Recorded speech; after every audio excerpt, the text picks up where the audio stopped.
এক ছিল ছোট্ট গ্রাম। সেই গ্রামে থাকে আমান নামে এক দরিদ্র কিন্তু পরহেজগার ছেলে। প্রতিদিন সে মসজিদের পাশের বাগানে কাজ করত। একদিন রোদের তাপে কাজ করতে করতে খুব ক্লান্ত হয়ে পড়ল। পকেটে ছিল মাত্র এক মুঠো খেজুর, তার সারাদিনের খাবার। কাজ শেষে বাড়ি ফেরার সময় রাস্তার পাশে দেখা পেল এক বৃদ্ধ মানুষের। তিনি খুব ক্ষুধার্ত, মুখ শুকিয়ে গেছে। আমান বুঝল লোকটি নিশ্চয়ই অনেকক্ষণ কিছু খায়নি। তার নিজেরও ক্ষুধা ছিল, কিন্তু সে সঙ্গে সঙ্গে খেজুরের থলি বৃদ্ধের হাতে তুলে দিল। বৃদ্ধ খেয়ে উঠে দুহাত তুলে বলল, তোমাকে উত্তম প্রতিদান দিন বেটা। সেদিন আমার না খেয়ে ঘুমাতে গেল, কিন্তু পরদিন সকালে দেখতে পেল কাজের মালিক তাকে ডেকে বলছে, আমান, তোমার নিষ্ঠা আর সততার কথা আমি অনেক শুনেছি।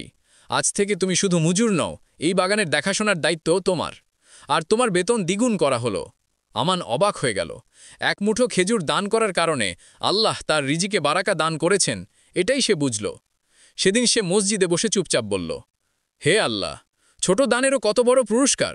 আমাকে সবসময় এমন আমল করার তৌফিক দিও। শিক্ষা: ছোট দান কখনো ছোট নয়। আল্লাহ আন্তরিক দানকে অপার বরকতে ফিরিয়ে দেন।